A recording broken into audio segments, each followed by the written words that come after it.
Welcome to the BTEC Level 2 Sports presentation, where I'll be providing you with more information in the course, which will hopefully help you to make the decision as to whether it's an option you would like to take or not. Unlike GCSEs, BTECs are vocational courses which have been created to help young people, such as yourself, to learn in a more practical setting. They're assessed continually over the 2 years and not as a terminal exam at the end of Year 11. The BTEC Sport course will provide you with an introduction to the world of sport.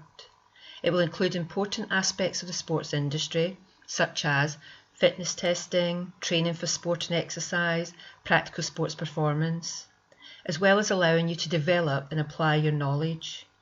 You'll also develop a range of practical, communication and technical skills, all of which employers in the sports sector look for in potential employees.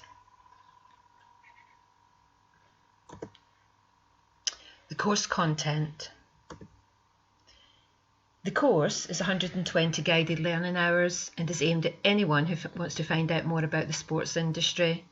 It'll be a mixture of both practical sessions and theory, which will be taught in the classroom and out in the sports field, whether that's for football, netball or general training. There's 4 units that you will learn over the 2 years. 3 of the units are mandatory and 1 of them is an additional unit. Unit 1 is fitness for sport and exercise. Unit 2, practical performance in sport. Unit 3, applying the principles of personal training. And the additional unit is the sports performer in action. Each of these units are 30 guided learning hours, which takes us to the total of 120 over the 2 years. What I'm going to do now is go over each of the units in a little bit more detail. Okay, so Unit 1 is the first unit, which is fitness for sport and exercise. Now, this is assessed externally. What that means is it is an on-screen test that is completed in the computer room. It's 1 hour and 15 minutes in total, with the 60 marks as the end result. In these units, as we go through, you're going to be learning about the components of fitness and the principles of training. You're going to explore different fitness training methods and investigate fitness testing and determine fitness levels. So as said before, this will be done in the classroom as well as in the fitness studio outside, where you'll get the chance to experience each of these different elements. The next unit is Unit 2, Practical Performance in Sport. Now, unlike Unit 1, this is going to be marked internally. It's an internal assessment, whereas your teacher will mark it. In this unit, you're going to be looking at the rules and regulations and scoring systems for different sports. You'll be able to practically demonstrate these skills, techniques and tactics in the sports, and you will have to review them. You will take part in a number of different ones, but you will focus on 2 main ones. The next unit is Unit 3, Applying the Principles of Personal Training. And again, similarly, this is an internal assignment which will be marked by your teacher. In this one, you'll be creating a fitness training programme, and it will be 6 weeks in length.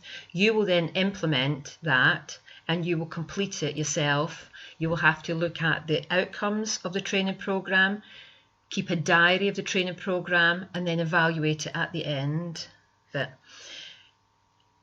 When you've completed that, you will review the whole training programme to see the strengths of it, areas that perhaps you'd like to have improved, all of which looks to the goals for a particular sport.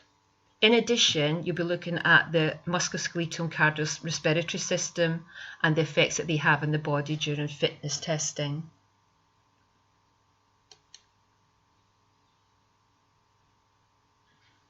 The final unit is the Sports Performer in Action, Unit 5.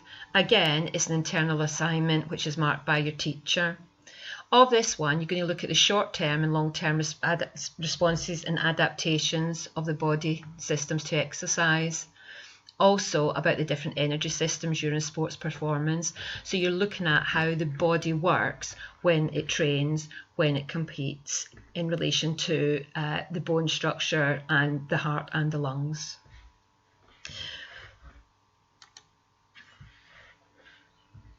Now, at the end of the 2 years, you will hopefully walk away one of the following qualifications, all of which is a level 2. You've got your pass, your merit, your distinction, and the very top is your distinction star. Now, what you achieve at the end will very much depend on how hard you obviously work, but what grade you get for each of the 3 internal assessments and the 4th external assessment as well. So all of those are added together, and at the end you will hopefully come out with your pass, merit, distinction and distinction star.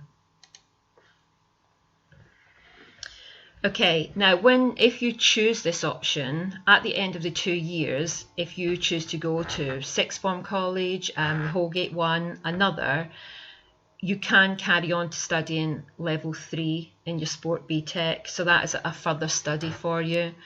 When you choose what career that you want to go down, there's various ones in the sport and leisure industry that link in nicely with your level 2 BTEC sport, but also your level 3 BTEC sport. Teaching, coaching, sports therapy, an analyst, physiotherapist, and even as a sports lawyer. Now, obviously, I'm aware that this is only a snippet of information for you about this course. It might be that you've made your mind that, yeah, it's definitely something that you want to do, an option you want to take, or you're still a bit undecided about it. On here is a website that takes you to Pearson, who actually run the course, and it will give you a bit more detailed information if you wish to have a look at it. Or alternatively, you can obviously speak to me when we are back in school. You can email me, my email address is there, or your PE teacher, whichever that you would rather. Okay, thank you for listening.